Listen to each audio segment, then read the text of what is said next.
하나님은 세상을 물로 심판했습니다. 이때 심판의 이유를 소개하는 과정에 하나님의 아들들과 사람의 딸들이 등장합니다. 하나님의 아들들은 사람의 딸들의 아름다움을 보고 자기들이 좋아하는 모든 여자를 아내로 삼았고, 이들이 낳은 자식은 용사로 고대의 명성 있는 자가 되었습니다. 오늘은 심판의 단초가 된 이들의 결합을 살펴보고자 합니다. 하나님의 아들들은 누구이고 사람의 딸들은 누구이며, 하나님은 왜 물로 세상을 심판했고, 이러한 심판에서 우리는 어떻게 구원에 이를 수 있는지 지금부터 함께 살펴보겠습니다.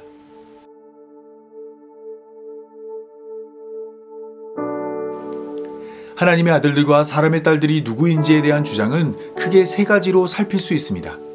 첫째는 하나님의 아들들은 신적인 존재이고 사람의 딸들은 말 그대로 아담 이후의 모든 사람이라는 주장입니다. 이러한 주장을 하는 이유는 하나님의 아들들로 번역된 단어 때문입니다. 하나님의 아들들로 번역된 히브리어는 베네아 엘로힘이란 단어로, 이 단어에는 특이하게도 정관사 하가 포함되었습니다. 이 단어가 동일하게 나타나는 곳은 욥기입니다. 욥기 1장 6절을 보면 하루는 하나님의 아들들이 와서 여호와 앞에 섰고 사탄도 그들 가운데 온지라라고 말하였는데, 여기서 천사들을 일컫는 하나님의 아들들이란 단어 사이에는 정관사 하가 들어가 있습니다. 역시 천사들을 하나님의 아들로 일컫는 욥기 2장 1절에서도 하나님의 아들들로 번역된 히브리어에는 정관사 하가 포함되어 있습니다. 때문에 하나님의 아들들을 신적인 존재로 이해하는 자들은 하나님의 아들들이 사람의 딸들의 아름다움을 보고 자기들이 좋아하는 모든 여자를 아내로 삼았다는 말은 천사와 같이 신적인 존재가 인간들의 딸을 아내로 삼았다는 말로 이해합니다. 네피림의 등장은 이러한 주장의 중요한 근거가 됩니다. 하나님의 아들들이 사람의 딸을 아내로 삼았을 때 네피림이 나타났고, 이들은 용사이며 고대의 명성 있는 자가 되었습니다. 민수기 13장 33절은 이러한 네피림을 아낙 자손의 조상으로 보았는데, 아낙 자손은 덩치가 큰 거인들로 이해됩니다. 그들 앞에 이스라엘 백성들은 메뚜기 같았습니다. 때문에 많은 사람들이 네피림을 초월적인 존재로 이해했고, 그 원인을 신적인 존재에서 찾았습니다. 그들이 신적인 존재의 후손으로 태어나 인간과 비교할 수 없는 신체 조건을 가진 것으로 이해한 것입니다. 네피림의 언도 이러한 주장에 힘을 보탭니다. 네피림이란 단어는 나팔이란 단어에서 왔는데, 나팔이란 단어는 떨어지다, 타락하다라는 뜻을 가집니다. 이를 신적인 존재와 연결지으면 네피림은 천사와 같은 신적인 존재가 땅에 떨어지고 타락하여 낳은 자식으로 이해될 수 있습니다. 땅에 떨어지고 타락한 하나님의 아들들이 사람의 딸들의 아름다움을 보고 자기들이 좋아하는 모든 여자를 아내로 삼아 네피림을 낳은 것으로 생각하는 것입니다. 이런 장은 구약만을 근거로 하지 않습니다. 신약성경 가운데 베드로서 2장 4절에서 5절, 그리고 유다서 1장 6절은 천사 가운데 범죄한 자들이 있었고 그들이 때가 되면 심판을 받을 것인데, 그들이 바로 사람의 딸들과 혼인한 하나님의 아들들이라 주장합니다. 외경 중 하나인 에녹서에는 보다 구체적인 정황이 기록되어 있습니다. 천사 200명이 사람의 딸들 가운데 아름다운 자들을 보고 욕심이 생겨 헤르몬산에서 그들을 취하겠다 다짐하는 모습이 소개됩니다. 때문에 많은 사람들이 이러한 근거를 바탕으로 창세기 6장이 소개하는 하나님의 아들들은 타락한 천사라 말을 합니다. 신적인 존재가 내려와 사람과 혼인하였고 그들이 낳은 자식은 네피림이 되어 고대의 명성을 얻었다 주장합니다. 하지만 이러한 주장은 신화적 세계관에 입각한 주장입니다. 예수님은 마태복음 22장 39절에서 부활 때에는 장가도 아니가고 시집도 아니간다 말을 하며, 이는 하늘에 있는 천사들과 같을 것이라 말하였습니다. 천사들은 장가도 아니가고 시집도 아니간다 말한 것입니다. 예수님이 이렇게 말씀하였음에도 많은 사람들이 천사가 장가도 가고 시집도 간다 생각한 것은 고대 신화의 영향 때문입니다. 특히 그리스 신화에 등장하는 신적인 존재들은 인간 세상에 들어와 그들과 섞여 살았고, 그들이 낳은 자식은 특별한 존재로 성장하여 영웅으로 대접받았습니다. 그런데 이러한 관점은 성경적 관점과 거리가 멉니다. 예수님의 말씀처럼 많은 사람들이 성경도 하나님의 능력도 알지 못해 오해한 결과로 이러한 주장을 한 것입니다. 천사는 장가도 아니가고 시집도 아니갑니다. 장가도 가고 시집도 가는 것은 오직 사람에게만 허락된 일입니다.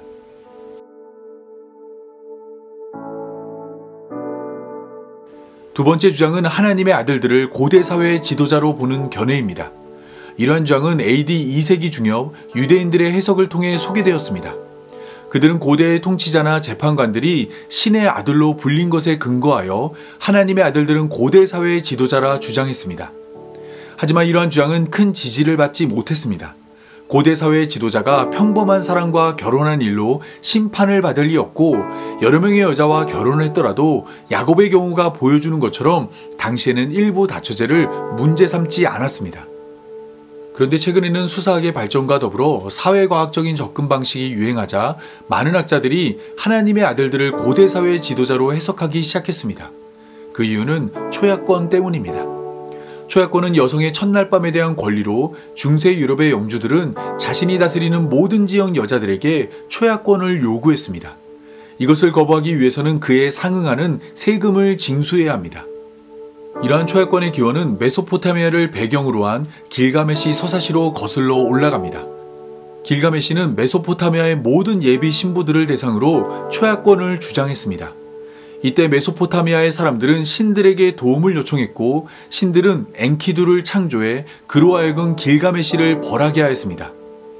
이처럼 고대 사회의 지도자가 원하는 대로 아내를 취했다는 길가메시 서사시의 기록은 고대 근동의 역사적 배경으로 이해되었습니다. 이를 바탕으로 하나님의 아들들을 고대 사회의 지도자라 주장한 것입니다. 물론 이에 대한 반론이 없는 것은 아닙니다. 근본적으로 하나님의 아들들은 사람의 딸들의 첫날 밤을 요구한 것이 아니라 그들과의 혼인을 요구했습니다. 잠시 만났다 헤어지는 것을 원치 않고 좋아하는 여자를 만나 평생 함께하는 것을 원했습니다. 때문에 하나님의 아들들의 문제를 초약권으로 이해하는 것은 올바른 접근이 아닙니다. 본문이 문제 삼고 지적하는 요점을 잘못 파악한 것입니다.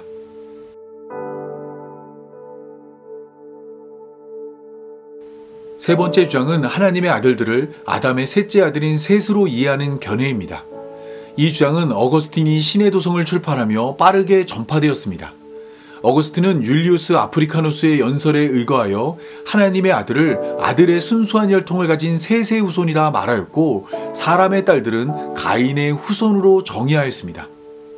이러한 주장이 빠르게 전파된 이유는 문맥 때문입니다. 문맥을 따라 창세기를 읽다 보면 홍수전의 세상은 가인에서 라멕으로 이어지는 불경건한 자들의 혈통과 아담에서 노아로 이어지는 경건한 자들의 혈통으로 나누어집니다. 이러한 분리는 창세기 전체로 조망하면 비선택 계열과 선택 계열로 나타납니다. 창세기는 언제나 비선택 계열의 족보를 먼저 소개한 후 선택 계열의 족보를 소개합니다. 이러한 규칙은 가인의 족보에도 적용되고 셋의 족보에도 적용됩니다. 이를 따라 창세기 4장 16절을 시작으로 창세기 4장 24절까지 가인의 족보가 소개되었고 창세기 5장 1절을 시작으로 창세기 5장 32절까지는 셋의 족보가 소개되었습니다.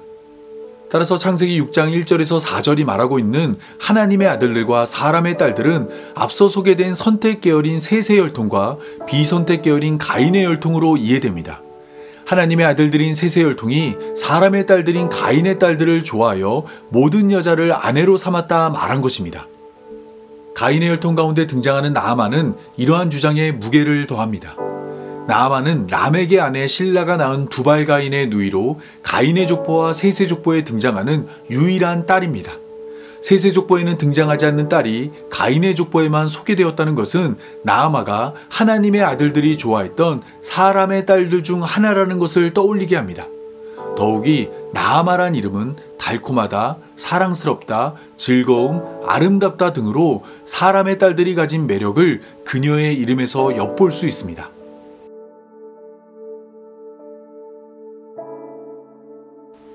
이처럼 하나님의 아들들이 누구인가에 대한 견해는 다양합니다. 단어에 집중한 자들은 하나님의 아들들을 신적인 존재로 이해했고 역사적 배경에 집중한 자들은 하나님의 아들들을 고대 사회의 지도자로 이해했으며 문맥에 집중한 자들은 하나님의 아들들을 경건한 셋의 후손으로 이해했습니다. 개인적으로 생각할 때 신비평의 시대가 열리며 독자의 역할이 본문과 저자를 넘어서는 시대가 되었지만 성경을 성경답게 해석하기 위해서는 문맥을 고려해야 한다 생각합니다. 문맥에는 본문의 역할과 저자의 의도가 담겨 있습니다. 창세기의 저자는 문맥을 따라 하나님의 아들들은 셋의 후손이고 사람의 딸들은 가인의 후손으로 이해되도록 구성하였습니다. 이러한 구성을 따라 하나님의 아들들이 사람의 딸들의 아름다움을 보고 자기들이 좋아하는 모든 여자를 아내로 삼았다는 것은 구별되고 분리되어야 할 경건한 자들이 경건하지 못한 자들과 구별되지 못했다는 것을 말해줍니다. 가인의 족보에 등장하는 이름이 셋의 족보에서 발견되는 이유도 거기에 있습니다. 가인의 족보가 소개하는 에녹과 라멕의 이름이 셋의 족보에도 동일하게 에녹과 라멕으로 소개되었습니다. 뿐만 아니라 히브리어는 원래 모음이 없는 단어라는 것을 고려하면 가인의 족보에 등장하는 이랏, 무야엘, 무드사엘은 셋의 족보의 야렛, 마할랄렛, 무드사엘과 같거나 유사합니다. 구별되고 분리되어야 할 셋의 후손들이 가인의 후손과 같거나 유사한 이름을 사용한 것입니다.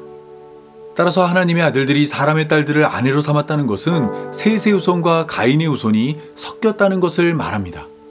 경건한 자들이 경건하지 못한 자들과 섞여 이 땅에는 더 이상 경건한 자를 찾을 수 없게 되었습니다. 때문에 하나님은 모든 혈육 있는 자의 행위가 부패했다는 것을 확인한 후 노아를 불러 모든 혈육 있는 자의 포악함이 땅에 가득함으로 그 끝날이 내 앞에 이르렀으니 내가 그들을 땅과 함께 멸하겠다 말씀하였습니다. 세상으로부터 구별되고 분리된 자를 찾을 수 없기에 온 세상을 물로 심판하겠다 말씀하신 것입니다.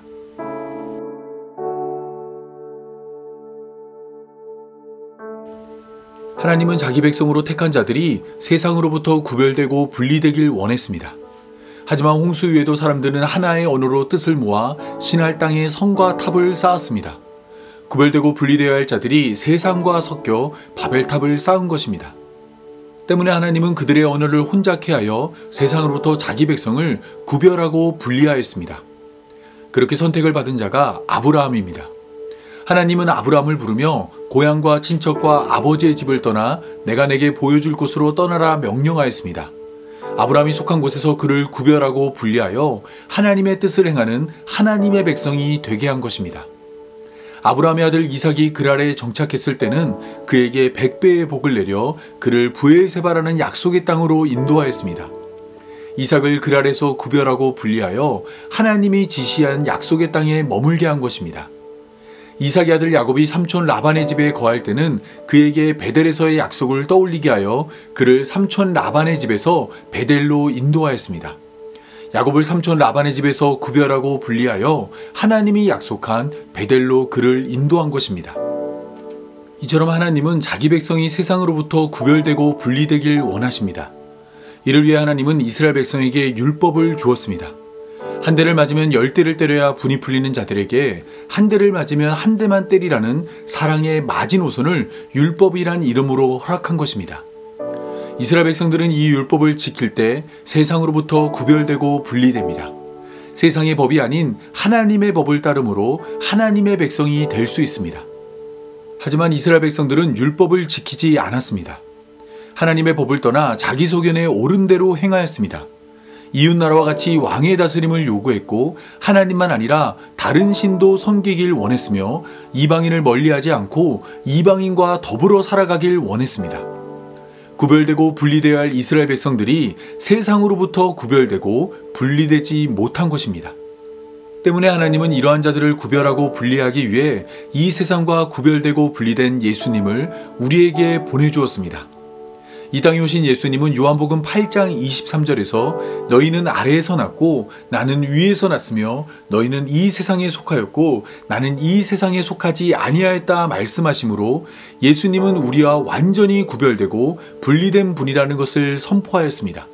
하나님의 아들들이 구별되고 분리된 삶을 살지 못하자 하나님께서 구별되고 분리된 하나님의 아들을 우리에게 보내주신 것입니다. 이 땅에 오신 하나님의 아들은 구별되고 분리된 삶으로 자신이 하나님의 아들이란 것을 세상에 알렸습니다. 세상의 모든 신들이 사람들에게 섬김을 요구할 때 이 땅에 오신 하나님의 아들은 사람들을 섬기기 위해 십자가로 걸어갔습니다. 세상 모든 신들이 범죄한 자에게 죄의 값을 요구할 때 이 땅에 오신 하나님의 아들은 범죄한 자를 위해 자기 생명을 내어놓았습니다. 세상 모든 신들이 천국을 위한 순종을 요구할 때 이 땅에 오신 하나님의 아들은 값없이 거저주는 은혜로 우리에게 하나님 나라를 허락하였습니다. 세상 모든 신들과 구별되고 분리된 십자가로 우리의 구원을 완성하신 것입니다. 때문에 예수님은 우리에게 이렇게 말씀하십니다. 내가 곧 길이요 진리요 생명이니 나로 말미암지 않고는 아버지께로 갈 자가 아무도 없느니라. 세상에 많은 사람이 있지만 우리를 하나님 나라로 인도할 분은 예수님밖에 없습니다. 오직 강함만을 강조하는 자들은 결국에는 부러져 우리의 구원이 될 수 없습니다. 낮고 낮은 삶으로 휘어지고 구부러져 길이요 진리요 생명이 되신 예수님만 우리의 구원이 되십니다. 눈을 씻고 찾아봐도 세상과 구별되고 분리되는 분은 예수님밖에 없습니다. 오직 예수님만 우리의 구원입니다.